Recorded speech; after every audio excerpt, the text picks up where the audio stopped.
ዛሬ ያለን ፕሮግራም ስለ ትግራይ ቤተ ክህነት ነው የምናወራው። የፖለቲከኞች ያላሳኩትን ሀገረ ትግራይ በቤተ ክህነት በኩል ለማሳካት ደፋ ቀና እየተባለ ነው። በትላንትናው ዕለት በትግራይ የተፈጸመ ስውር የተደበቀ አጀንዳ ነበረ። ያ መረጃው ደርሶናል። ጠቅላይ ቤተ ክህነት ለማጣራት ሞክረናል። ያለውን ነገር ወደ እናንተ ይዘን እንቀርባለን። ምርጫ ነው። አንድነት፣ ፍቅር፣ ሰላም መኖሩ ጥሩ ነው። ግን ከመለያየት የሚመጣ ምንም ነገር እንደሌለ በዚህ አጋጣሚ ለእናንተ መግለጽ እፈልጋለሁ። አሁንም በድጋሜ አቤል ዘላለምንና ወይዘሮ ማርታ ብሩን ከልብ አመሰግናለሁ። ድምፁን ስለነገራችሁኝ። እናንተ ባትነግሩኝ ኑሮ እንዲሁ ዝም ብዬ ቀጥል ነበረ። ሙሉ ፕሮግራም ከንቱ ይሆን ነበር ማለት ነው። አመሰግናለሁ። በመጀመሪያ ላይ ያቀረብኩትን ምናልባት የኔ ድምፅ ነው ያልተሰማ የዘማሪት ሶፊያ ሽባባውን ድምፅ ሰምታቸዋል? የፕሮቴስታንቷን ሰምተናል ካላችሁኝ ስለሷ አንድ ነገር ልበል። እኔ ስለሷ የተናገርኩትን ስላልሰማችሁ እሷ የተናገረችውን ሰምታችሁ ከሆነ እስቲ ወይዘሮ ማርታ ወይ አንዳችሁ ሰምተነዋል እሷ ያለችውን በሉኝ፣ ድጋሜ ከማሰማት ይልቅ ማለት ነው። ዘማሪዋ ያለችውን ሰምታችሁ ከሆነ እስቲ ንገሩኝ። ዘማሪት ሽባባው፣ ሶፊያ ሽባባው ይቅርታ፣ እሱን ድምፁን ከፍቼ ነበር። ተከታትላችሁታል?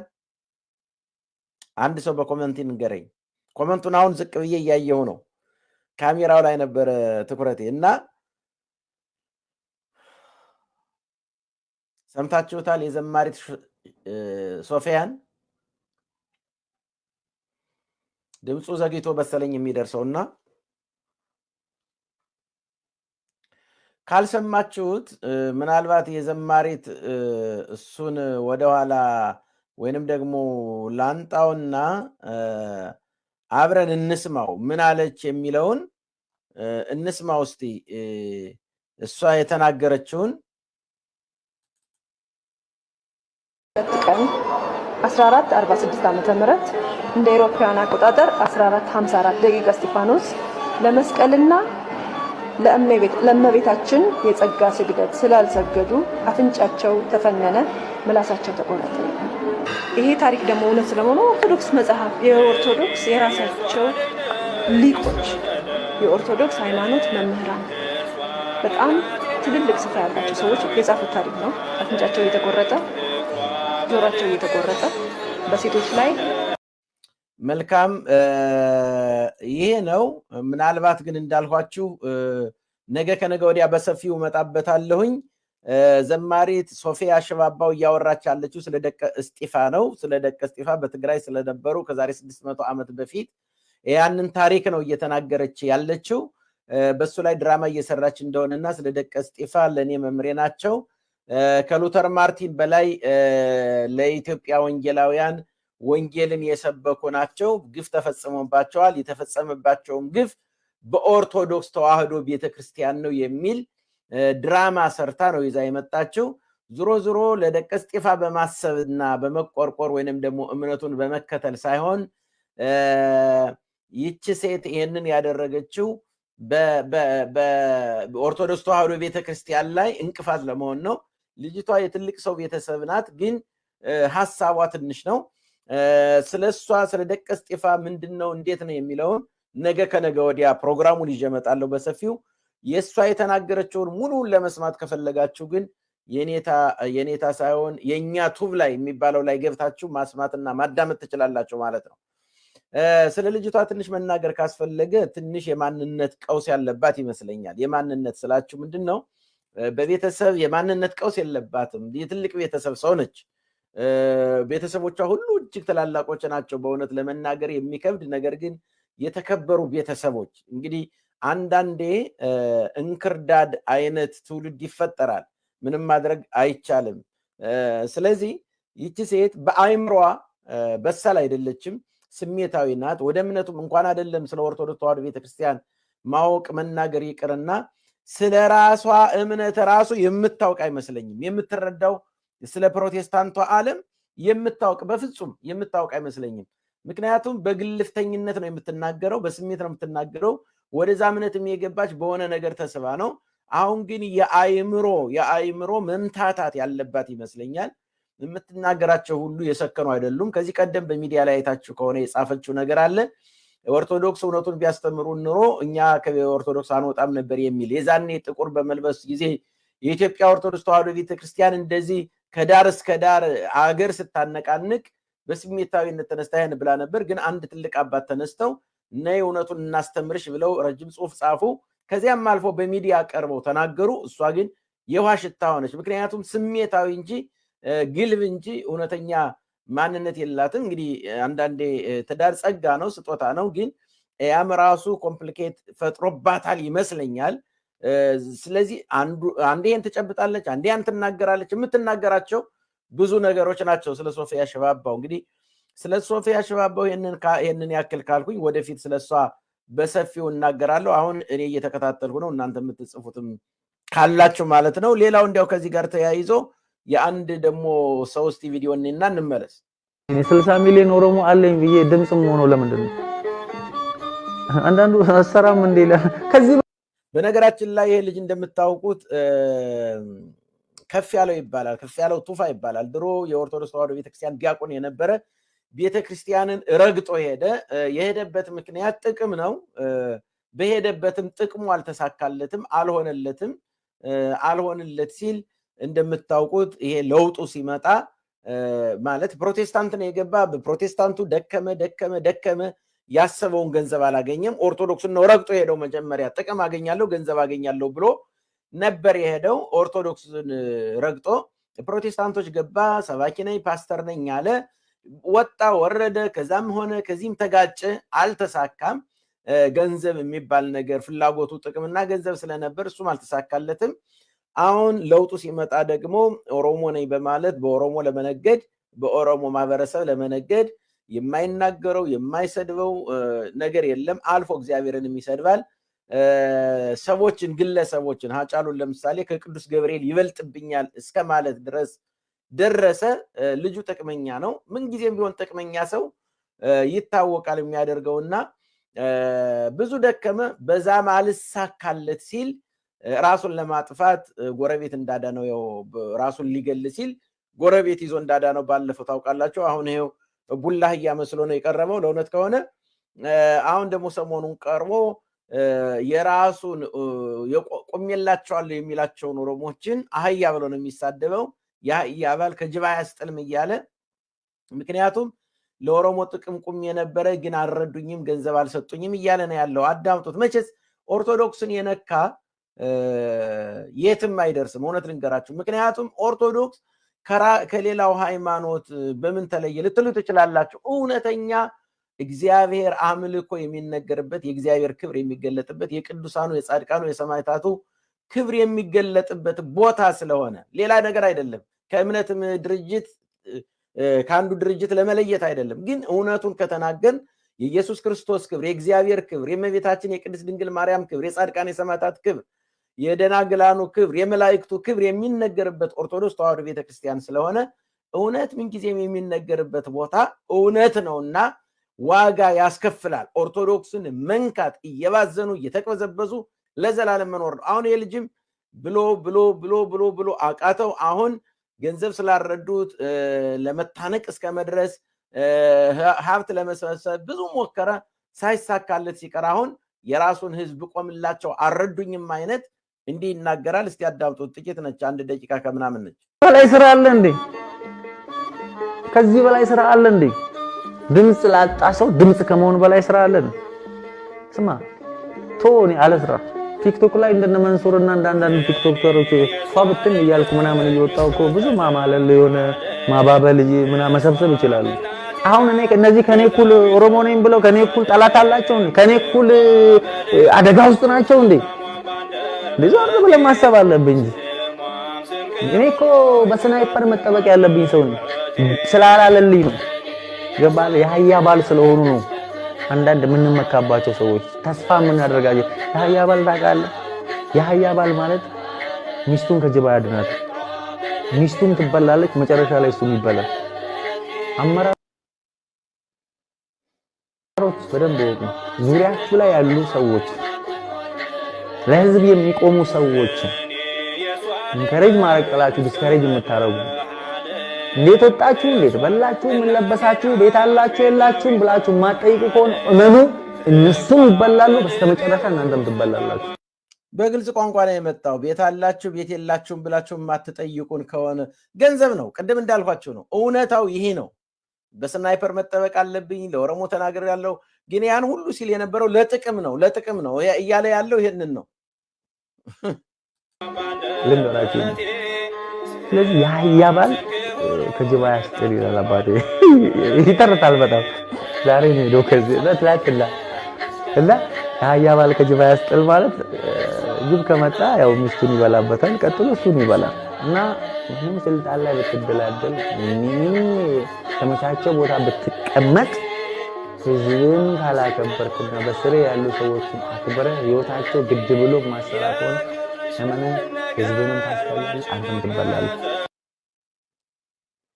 ያሳፍራል እንግዲህ ይሄ ነው መቼስ ቅድም እንዳልኳችሁ ነው ኦርቶዶክስን መንካት ከባድ ነው ወገኖቼ ይሄ ልጅ ቅድም እንዳልኳችሁ እንደው ዘግይታችሁ ለገባችሁ አንድ ቃል ብቻ ልናገር መጀመሪያ ኦርቶዶክስ ሆኖ ዲያቆን ነበረ ስለሚዘምር እንዲያው ዝም ብሎ ከሚዘምር ተብሎ ዲቁና ተሰጠው ዕውቀቱን ሮት አይደለም በነገራችን ላይ ዲቁና ተሰጠው ዲያቆን ሆነ ዲያቆን ከሆነ በኋላ ገንዘብ የሚዘረፍ የሚበላ መስሎት ነበር አይደለም የጽድቅ ቦታ ነው ኦርቶዶክስ ተዋህዶ ቤተክርስቲያን እንጂ የገንዘብ ቦታ አይደለም ከዛ ወጣና ፕሮቴስታንት ሆኖ ፓስተር ነኝ ያለ ቸርች ከፍቶ መዝፈን መጨፈር ቤተክርስቲያንን መሳደብ ማዋረድ ጀመረ በዛም ገንዘብ አልተገኘም አልሳካለ ለውጡ መጣ በእናብይ ዘመን ለኦሮሞ ህዝብ ቁም ያለው በማለት ቅድም እንዳልኳችሁ የማይሰድበው ሰው የለም ኢትዮጵያነትን ያዋረዳል የድሮ ባለስልጣኖችን ይሰድባል እያንዳንዱን ሰው ስም እየጠራ ይሰድባል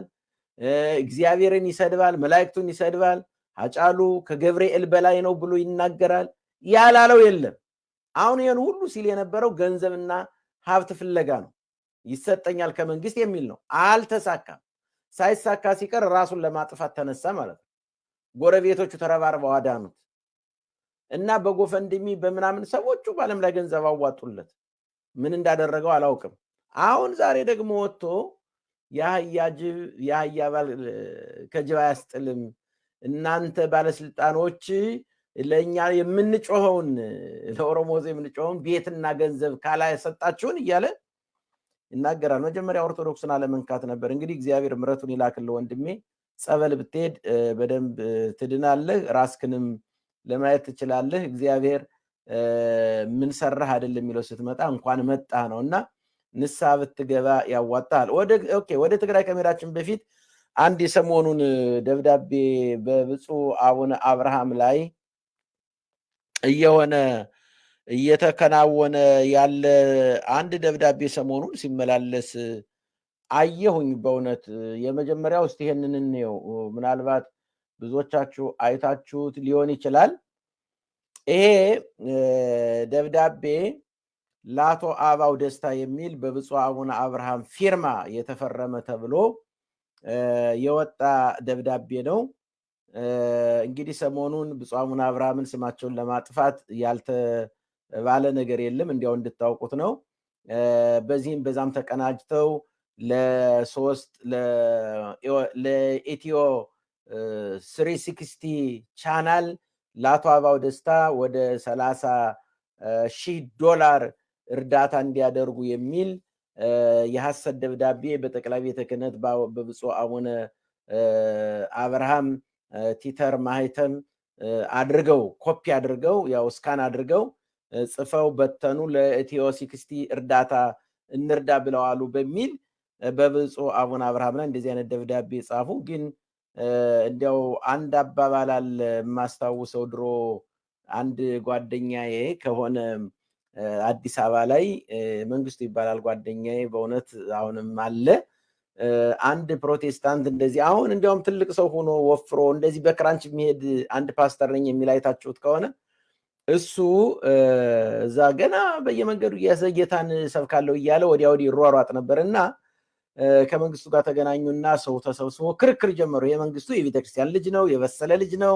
ፊደል ጠንቅቆ የሚያውቅ ነው ፊደል ስንል እንዲያው አሁን አይደለም ወገኖች ያጻጻፍ ስልቱን ቋንቋውን አረፍተ ነገሩን የሚባልና የማይባለውን ለይቶ ማወቅ ይጠይቃል እንግዲህ አንድ ነገር ከማስተማራችን በፊት ብዙ ነገሮችን ለይተን ማወቅ አለብን እያምናለሁ እና ይሄ ፕሮቴስታንቱ ምን አለ ኃጢአት ነው ብሎ ሲናገር ይሄኛው ከት ብሎ ሳቀበትና ሰማችሁት ምን አለ ካለው ኃጢአት ነው ይልህ የኔ ወንድም ወንጌል ከመስበክ በፊት መጀመሪያ ፊደል ተማር ኃጢአት አይባልም ኃጢአት ነው ጢን እንጂ ፂ አይደለም ብሎ ያሳቀበት ትዝ ይለኛልና ዛሬም ይሄን ደብዳቤ ስታዩት በብፁዕ አቡነ አብርሃም ላይ ለአቶ አበባው ደስታ ባለሀብት ነው ልክ ብፁዕ አቡነ አብርሃም እንደጻፉ አድርገው ለአቶ አበባው ደስታ እባክህን 360 ትክክለኛ ድምጽ ስለሆነ ገንዘብ መርዳት አለብን እኔን በእንባ ጠይቀውኛል እና ልጅ እባክህን ወደ $30,000 ይላክላቸው ብለው ለአቶ አበባው ደስታ እንደጻፉ አድርገው ላኩ ግን ቋንቋቸው ገለጠባቸው ፌክነቱን ገለጠባቸው በነገራችን ላይ ጠቅላይ ቤተ ክህነትም ይሄ የውሸት ደብዳቤ እንደሆነ መግለጫ ሰጥታለች እነዚህ አንደኛ ሁለተኛ ብዬ ከላይ እዚህ ጋር በቀይ አስምሬበታለሁ ላይ ያሉ ፊደሎች ለምሳሌ ገልጸውልኛል ይላል እንግዲህ የአቡነ አብርሃምን አስቡት ገልጸውልኛል ብለው ሲጽፉ እዚህ ላይ ስተቱ ምንድነው ጸ ነው ገልጠውልኛል ነው እንጂ የሚሉት እሳቸው ቢጽፉት ኖሮ ገልጸውልኛል አይሉም አንድ የነያዙ ሁለተኛ እንዲሁም ይላል እንዲሁም ማለት እንግዲህ ዲ እንጂ እንድ መሆን አይችልም እንግዲህ ፌክ መሆኑ ሌላው ሶስተኛው እንዲያደርጉላቸው ይላል እንዲያደርጉላቸው እንዲ ዲ ነው እንጂ ድ አይደለምና በእንደዚህ አይነት ፌክ የሆነ እሳቸው እግራቸውን መውጣት ተከትሎ ወደ ጀርመን ያሉትና እንዲህ አይነት ደብዳቤ ጽፈው በብፁዕ አቡነ አብርሃም ላይ ድራማ ለመስራት ሞከሩ ሁለተኛ ያልሳካ ሲልላቸው ደግሞ ይሄንን ጻፉ ይሄ የሚለው ስለ ትግራይ ቤተ ክህነት የተነገረ አድርገው ነው የጻፉት ደግሞ ይሄኛውን በትግራይ ቤተ ክህነት 10 ጳጳሳት ሊመርጡ እንደሆነና ሌሎችም ደግሞ በዚህ በኦሮሚያም ሊመርጡ ስለሆነ ለብፁዕ ወቅዱስ አቡነ እንድሪያስ ብለው እንደጻፉ እንግዲህ ቅዱስ እንድሪያስ ለፓትርያርክ እንጂ ለአንድ ጳጳስ ቅዱስ አይባልም እና ሸዋዎችና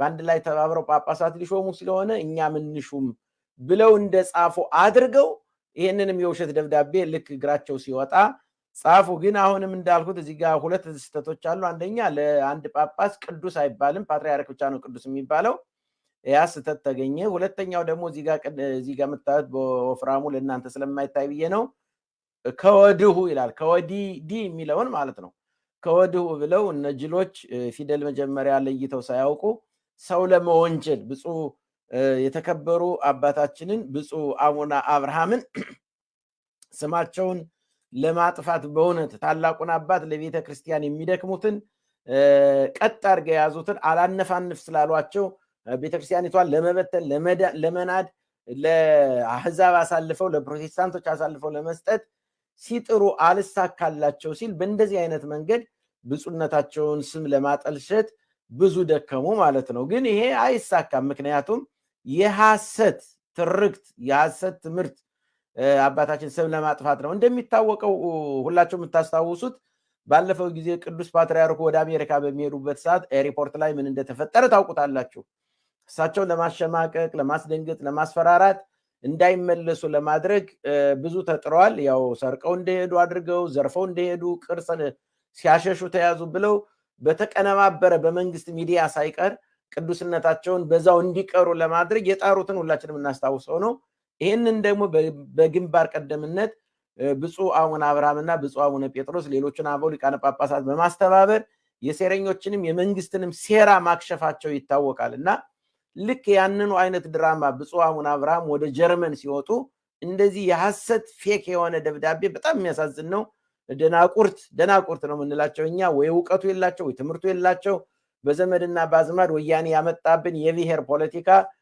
ጵጵስናውን በብሔር አድርጎ ይማር በብሔሩ የፈለገውን አምጥተው ይሾማሉ ይሄ ቤተክርስቲያን ጸዋቶ ዜማ የለ ቅኔው የለ አቋቋሙ የለ ቅዳሴው የለ እንዲሁ ብቻ አስኬማውን ይዘው ዛሬ እኛ ካልፈረጥን ካልቆረጥን የሚሉ ትትና አልቦ የሆኑ ሰዎች ወይንም አባቶች እንበላቸው ዛሬ በቺስ አባት ተብለዋልና ይሄንን ድራማ ሲሰሩ ይውላሉ የቀሸመ ድራማ እና እንዲሁ ዝም ብለው የሚያዋርድ ፊደል እንኳን ለይተው ሲያውቁ ተንኮል እንኳን ሲሰሩ በገንዘብ እንኳን ገዝቶ እኮ ትክክለኛ ቋንቋ የሚጽፍላቸውን እኮ ቢያደርጉ አንድ ነገር ነውና አንዳንዴ ለእነሱን ሰዎች ሊሸውዱባቸው እስከዛሬም እየሸወዷቸው ነው።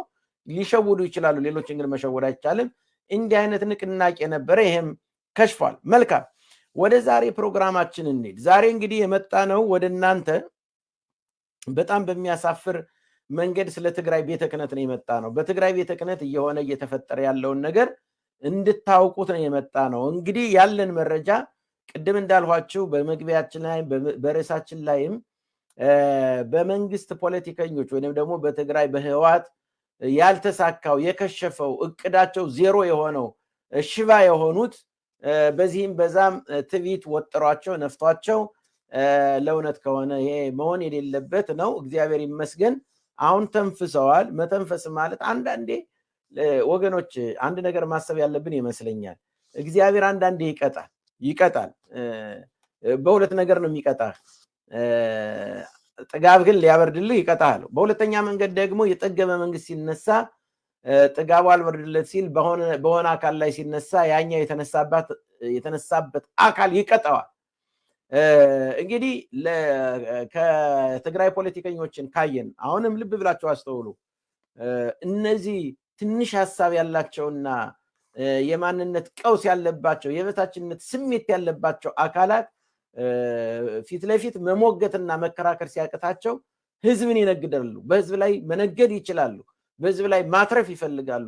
እኔ የምናገረው ስለ ትግራይ ምዕመን ህዝብ አይደለም፣ ስለ ፖለቲከኞችና በጳጳስ ስም ሆነው ስለሚነግዱ አጭበርባሪ ጳጳሳትና መነኮሳት ነው። ግልጽ ነው የምናገረው።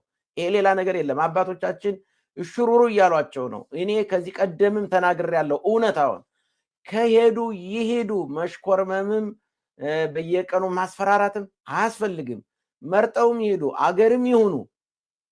አገር ሲሆኑ ግን ነው የኔ እምነት ነው። አገር ሲሆኑ ራስን ችሎ በቃ አለመነካካት። መንገድ ተዘጋብኝ፣ ይሄ ጎደለብኝ፣ ይሄ ጠፋብኝ አይሰራም። በቃ ራስን ከቻልክ ራስን ነው። ጎጆ ከወጣ ጎጆ መውጣት ነው። ከዚህ ውጭ ግን ይሄ ዛፍ ተቆረጠ፣ ይሄ መስመር ሄደ፣ ይሄ ቦታ ምናምን የሚለው አይሰራም። ነፃነቱን ሰው ልንገፋው አይገባም። ግን አንዳንድ የሚሰራው ሸፍጥ በጣም የሚያሳፍርና የሚያሳዝን ነው። ባይሄዱ ጥሩ ነው። አንድነቱ ጥሩ ነው። ፍቅሩ፣ ሰላሙ ጥሩ ነው። አንድ ሰው ግን በግድ ሄዳለሁ ካለ እንኳን ሰው ክርስቶስ ነፃነትን ሰጥቷል ነው የኔ ትግል። ነፃነትን ይሄዱ ነው። በትግራይ ያሉ አባቶች ይሄዱ። በቃ አስፈላጊ አይደለም። አባ ሰላማ የኛ ነው የኢትዮጵያ አይደለም ካሉ እሺ ይውሰዱ፣ ችግር የለም። ግን አባ ሰላማ ለኢትዮጵያም ነው፣ እኛም እንከተላቸዋለን። ለኢትዮጵያ አይን የከፈቱ ናቸው። አባ ሰላማ አይደለም የፈለገውን ይበሉ። ኢትስ ኦኬ ኖ ፕሮብለም። ያ ችግር የለውም ለኔ። ግን በአንድ ጎን አንድ እየፈለጉ በሌላ ጎን ደግሞ ሌላ ማለት ነውርም ነው። ከነውርም በላይ ነውርም ነው ሲሆን አንድ የሃይማኖት አባት፣ አንድ የሃይማኖት መሪ፣ አንድ ሊቀ ጳጳስ ትልቅ ማዕረግ የደረሰ ስለ አንድነት ስለ ሰላም ሁሮ መሃሩ ውስተ ኩሉ አጽናፈ ዓለም የሚለውን ህግ ይዞ በዓለም ላይ ሄዶ መስበክን እንጂ የሆነ አካባቢን ክልልን ይዞ ልክ እንደ ፖለቲከኛ ባልሆነ ነበረ። ከሆነና አሻፈረ ካለ ግን ምንም ማድረግ አይቻልም። ትላንትና ምንድነው የተደረገው ካላችሁኝ፣ በትላንትናው ዕለት በትግራይ የአገረ ስብከት አመራሮች፣ የወረዳ አመራሮች፣ የአጥቢያ አስተዳዳሪ ተወካዮች በመቀሌ ስብሰባ ነበረ። ስብሰባው 10 ጳጳሳትን ለመመልመል የሚል ማለት ነው። ይሄ መረጃው አለኝ እና ተሰብስበው ነበር በመቀሌ ላይ ማለት ነው። ሁለተኛ ደብዳቤ አብረዋል። ደብዳቤው ምንድነው የሚለው? ብዙ ነገሮችን ያካተተ በመላው ትግራይ በአገረ ስብከቶች፣ በወረዳ ቤተ ክህነትና በአጥቢያ ቤተ ክርስቲያን ለሁሉም አካላት ደብዳቤ ሄዷል። ደብዳቤው ምንድነው የሚለው? ማህተም እንዲቀየር የሁሉም አጥቢያ ቤተ ክርስቲያን፣ የወረዳ ቤተ ክህነት፣ የአገረ ስብከት በመላው ትግራይ ያለው ማህተሞች፣ ቲተሮች የኢትዮጵያ ኦርቶዶክስ የሚለው እንዲወጣና የትግራይ የሚል እንዲገባ የሚል አንደኛው ይሄ ነው። በመላው ተበትኗል። ይሄንንም መመሪያ ሁሉም ነጥቦች መመሪያ የተሰጠው እስከ ሐምሌ 9 ድረስ እንዲቀየሩ የሚል ማህተሞች ኢትዮጵያ የሚለው እየወጣ ማህተሞችን ሁሉም እንዲያስቀይሩ ከወዲሁ የሚል ነው። ሁለተኛው አስቡት እንግዲህ በፖለቲከኞች ያልተሳካው በቤተ ክህነት ትግራይን ለማሳካት የሚደረገውን ጥረት ነው የምነግራችሁ። ሶስተኛው እስከ ሐምሌ 9 ድረስ ከ120% ወደ ጠቅላይ ቤተ ክህነት የሚባል ወደ ኢትዮጵያ ጠቅላይ ቤተ ክህነት የሚባል የለም። ይሄንን ፐርሰንት ለትግራይ አባይ ለመንበረ ሰላማ ትግራይ ቤተ ክህነት እንጂ ወደ አዲስ አበባ የሚባል ፐርሰንት እንዳይከፈል የሚል መመሪያ የተዋረደ ነው። ሌላው አራተኛው ክርስትና ልጆች ሲነሱ ካሁን በኋላ የክርስትና ሰርተፊኬቱ ላይ ብላችሁ አዳምጡኝ።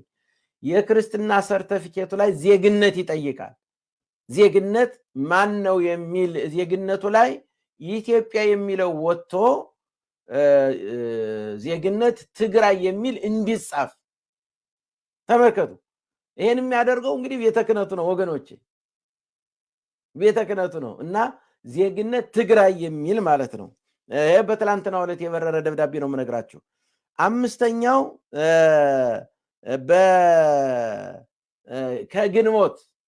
ከግንቦት ካለፈው ግንቦት 25 ጀምሮ ካሁን በኋላ ከዚያ ጀምሮ ነው አዋጁን ያወጣ ነው። ለእናንተ ስላላሰራጨ ነው እንጂ እንድታውቁት ከግንቦት 25 ቀን ጀምሮ ካሁን በኋላ ስላለው ምህላም ጸሎትም ሲደረስ ኢትዮጵያ ብለን እንዳትጸልዩ፣ አስቡት፣ ኢትዮጵያ ብላችሁ እንዳትጸልዩ፣ ትግራይ ብላችሁ እንድትጸልዩ። በእያንዳንዱ መጽሐፍት ውስጥ የኢትዮጵያ ስም ያለበት እስከሚቀየር ድረስ ይሄንን ስም ከዛሬ ጀምሮ እንዳትጠሩ። የሚገርም እኮ ነው። እኛ እኮ በመልክዓ ስዕል ላይ የምናነሳው አለ። በኢትዮጵያ ወግብፅ ወሶርያ በአንጾኪያ ወሮም ለስላትኪ ዛለዋ ማርያም ሰላም እያል ግብፅንም ሮምንም ሶርያንም እያነሳን፣ እነሱ ግን ይህ ኢትዮጵያ የሚለው ከመጽሐፍት እንዲወጣ በምህላም እንዳይነሳ በትላንትናው ዕለት የትግራይ ቤተ ክህነት አዋጅ አውጇል ማለት ነው። ሌላው በእያንዳንዱ በመላው ትግራይ ውስጥ የኢትዮጵያ ኦርቶዶክስ ተዋሕዶ ቤተክርስቲያን የሚል አርማ ወይንም ጽሑፍ ወይንም ታፔላ ጉልላቱ ላይ ሊሆን ይችላል፣ የቤተክርስቲያን በራፍ ላይ ሊሆን ይችላል፣ ኤኒ ቦታ ላይ የሚለው የኢትዮጵያ ስም ያለበት እንዳይኖር እሱን ቀለም እየቀባችው ትግራይ የሚል እንዲጻፍበት፣ በጣም የሚያሳፍር ነው፣ የሚል እንዲጻፍበት የሚል በትላንትናው ዕለት የትግራይ ቤተ ክህነት አዋጅ አውጇል። እንግዲህ ይሄ የሚያሳያችሁ ምንድነው? ይሄ የሚያመለክተው ምንድነው? በፖለቲከኞች ያልተሳካው የትግራይ ሀገር የመሆን ጉዳይ ቀስ እያሉ እያላመዱ በቤተ ክህነቱ በኩል ሀገር ለማድረግ እየተሄደበት ያለው ነገር በጣም ያሳዝናልም ያሳፍራልም። የሚገርም ነው። የግንቦቱ ርክበ ካህናት ቅዱስ ሲኖዶሱ ለጊዜያዊ ማቋቋሚያ ለትግራይ አስቡት፣ ለጊዜያዊ ማቋቋሚያ 20 ሚሊዮን ብር መድቧል። ለጊዜው ጊዜያዊ ማለት ነው። እርዳታው ግን ልመና እንዲቀጥል ግን ከካዝና ወጥቶ 20 ሚሊዮን ከጠቅላይ ቤተ ክህነት ካዝና ወጥቶ ለትግራይ እንዲሰጥ 20 ሚሊዮን በተወሰነበት ነው እንግዲህ ሁሉ እየሆነ ያለው። አያችሁ፣ ጥቅም ነው የሚፈልገው። ቅድም እንዳልሁት መሆኑ እንግዲህ ምርጫቸው ነው። ምንም ማድረግ አይቻልም። ለምን ሄዱ ብለህ መቀናቀን አይቻልም። እየሆነ ያለውን ግን እኔ አሁን ይሄን የምናገረው ታዲያ እንደዚህ ከሆነ ለምን አንተ ትናገራለህ ልትሉ ትችላላችሁ። እኔ የምናገረው ለምን ሄዱ አይደለም፣ ለሌላው ነው፣ እንዲነቃ ነው። እንግዲህ በአካባቢው በጎረቤትም ያለ አገረ ትግራይ የሚባለው እየተመሰረተ መሆኑን አውቆ ተረድቶ በአካባቢው ያለው ራሱን መጠበቅ፣ አካባቢውን መጠበቅ፣ በማንነት የተወሰኑ ቦታዎችን መጠበቅ አገረ ትግራይን እየመሰረቱ ስለሆነ ይሄ ማንቂያ ደወል ነው፣ ጥሩ ማንቂያ ደወል ነው። ስለዚህ ይሄንን ሁሉም ሰው ሊረዳው ሊገነዘበው፣ ይሄ ወልቃይት የሚባለው ራያ የሚባለው አካባቢ ኢትዮጵያ የሚለውን ስለሚፈልግ ኢትዮጵያዊነትን ስለሚፈልግ ትግራይ ሀገር የሚለውን አይፈልግም። በእርግጠኝነት እና በቤተ ክህነቱ በኩል ሀገረ ትግራይ እየተገነባ መሆኑን ተረድተን አውቀን ሌላው የራሱን ዝግጅት እንዲያደርግ መቼስ ጎረቤቴን ተቸግሮ እቃውሸው እንዲወስደው አይደለም ብሰጠው እንዲመልስልኝ ነው። ስጦታ ከሆነ የስ እንካ ብለን ፈቅደን ወደን መስጠት አለብን። ነገር ግን አውሸው አይ እኔ በቃ አሁን ተለጥያለሁና ቃን አልሰጠም ሊለኝ አይችልም። ይሄ መሆን የለበትም። ይሄን ብያ ምን አለው? ምክንያቱም በችግር ጊዜ ረድተዋል ወይንም ደግሞ በሆነ ጊዜ አቅም ኑሮህ እንዲያው እንትን ብለው ወስደሃል ሁሉ ጊዜ አቅም ስላለኝ ልውሰድ ማለት አትችልም። የነሱ መሄዱ ችግር የለውም። ግን ሌላው አካባቢ ይሄንን ማወቅ አለበት። አሁን ይሄንን በሚዲያ ሊያወጡት እዚህ ሁሉ ደብቀውታል። እኛ በጀርባ በመረጃው ደርሶናል፣ አግኝተነዋል። ከጠቅላይ ቤተ ክህነትም አሁን ጉዳዩን እንደደረሱበት ሰምቻለሁ። ግን በደንብ ይፋ ስላልወጣ ይሄ ነው ማለት ስለማይቻል ያገኘሁትን ኢንፎርሜሽን ነከሌ ማለት ስለማልችል ነው። ነገ ከነገ ወዲያ ግን እውነታው ይወጣል። በዚህ አጋጣሚ ባለፈው ወደ 10 አባላት ያሉት በዛ ያሉትን ለማነጋገር ከቅዱስ ሲኖዶስ የተወከሉ አካላት አሉ። በአዲስ አበባ ውስጥ የትግራይ ተወላጆች ተብሎ ካህናቱን አገልጋዮችን አናግረዋል። በሂደት ላይ ነበሩ ያሉት። እንግዲህ በእንደዚህ አይነት መንገድ በእውነት አፍርሰውታል ማለት ነው። የተወደዳችሁ ተመልካቾቻችን ይሄንን እንዲያው ለማሳወቅ ነው፣ ለእናንተ እንድታውቁት እንድትረዱት ነው። አብራችሁ ስላላችሁ ከልብ እናመሰግናለን። ፕሮግራማችን እያጠናቀቅን ነው። ነገር ግን ከብፁዕ አቡነ ኤርምያስ የደረሱ 2 መልእክቶች አሉ። እነሱን አይተን ፕሮግራማችን መልካም ተመልሰናል። የተወደዳችሁ ተመልካቾቻችን እንግዲህ ያለን የዛሬ ፕሮግራማችን ይህን ይመስላል። ነገር ግን ከብፁዕ አቡነ ኤርምያስ 2 መልእክቶች ደርሰውኛል። 2 ቪዲዮዎች ናቸው፣ ግን ተመሳሳይ መልእክት ያለ ነው። ቪዲዮዎቹ የተለያዩ ቢሆኑም እስቲ 2 ቪዲዮዎችን አይተን እንመለስ። እሳቸው የላኩልኝን ይሄ ለእናንተ እንጂ ለእኔ እንዳልሆነ ነው። ሆኖም ግን በሚዲያ በኩል እንዳሳያቸው ነው የላኩልኝ። እንመልከታቸው። በጣም ወደው ባለቤቴን መርጌታ አፈወርቅ ተካን ያጣሁት እና ሁሉ ነገር እሱ ነበር። ምንም ነገር መቋቋም አልቻልኩም። የክህነት ባሌን እንደዚህ አሁን ባጭር ያስቀርኝ ገና አንድ ነገር ሳቆነጠው በሱ ነበር። በጣም ይዋህና ጥሩ ነው። ግን አሁን ምን ላድርግ? በየትኛው ጎዳና ላግኝ? ደግሞ ፈጣሪ ይመስገን እናንተን ሰጥቶኛል።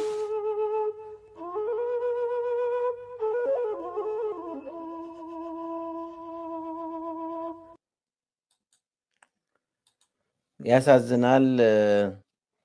እህታችን ወሎ ውስጥ ሰሜን ወሎ ውስጥ ነው። በጦርነቱ ነው ባለቤቷ የሞተው። በወያኔ መርጌታ ካህን ነው። የህግ ባሌ የክህነት ባሌ ባጭር ያስቀሩብኝ ያለችው። እንግዲህ የጦርነት ምን ያክል ችግር አድርሶብን እንዳለፈ ሁላችሁ የምታውቁት ነው። ሁለተኛውን ቪዲዮ አይተን 1 ደቂቃ የምንለውን ብለን እንለያያለን። ጎበዝ የፍክክር ዘመን ነውና ሁላችሁም አደራ አደራ አገራችሁንና እምነታችሁን ጠብቁላል። ብዙ ማመስገን እንፈልጋቸው አባቶች አሉ እና እነሱንም በዚች ቤተክርስቲያን ስም እድሜያቸውን ሳብ ያርግልኝ። ንጹህ አባታችን አቡነ ኤርምያስ በዛ እራብ መከራችንን ያየን እየተንከራተት ሙስሊም ክርስቲያን ሳይለዩ ሁላችንም በመርዳት ያንን መከራ ሰዓት አሳልፈውልናል እና እኔ ትልቅ ምስጋና ላመሰግን ፈልጋለሁ። አሁንማ እንዴታ የዛለት 2 ገብቻለሁ። እሳቸውን ብቻ ለማየት ብቻ ነው ገባው ተመልሼ። ግን ምሽጌ ናቸው፣ ስጦታዬ ናቸው ለኔም ብቻ ሳይሆን ለኢትዮጵያ ከአፍሪካ የሚደርሱ አባታችን ናቸው።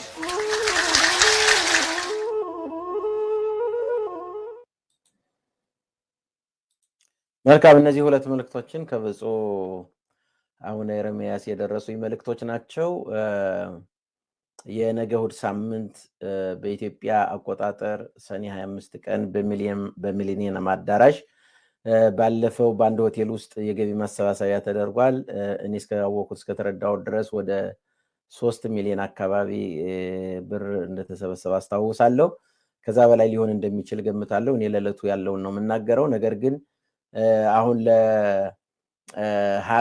ለሰኔ 25 ግን በሰፊው እርዳታ እንደሚሰበሰብና ይህንንም በመላው ዓለም እንዲያስተዋውቅ እንዲያው ቀንጨብ ያለውን ነው የላኩልን። ይህንን እኒን ሙስሊም ሰው እናስታውሳቸዋለን። በዛ በመከራ በፈተና ወቅት ወያኔ አካባቢውን ለቆ በወጣ ሰዓት ስለ አቡነ ኤርሚያስ የተናገሩትን እኒ ሙስሊም እናስታውሳለን። እኛ ያ ቄስ ያ እያሉ አሁን ግን በእውነትና ያ መከራ ሁሉ አልፎ ለእውነት የማያልፍ ነገር የለም። አሁንም ሁሉም ነገር ያልፋል። ትላንት የነበረው እንዳለፈ ሁሉ ቀጣይ አሁን እየሆነ ያለውም እንደሚያልፍ እርግጠኛ ሆኜ መናገር እችላለሁ እና ምክንያቱም አሳላፊው ሰው ስላልሆነ አሳላፊው እግዚአብሔር ነው። እግዚአብሔር ነገሮችን ሁሉ በኪነ ጥበቡ ያሳልፋል እና ምሕረት በጎነቱን በእውነት ለሁላችን ይላክልን። ለሀገራችን ሰላምን፣ ፍቅርን፣ አንድነትን፣ ጽናትን ይስጠን። አብራችሁን ስለነበራችሁ ከልብ እናመሰግናለን። በሰላም እደሩ።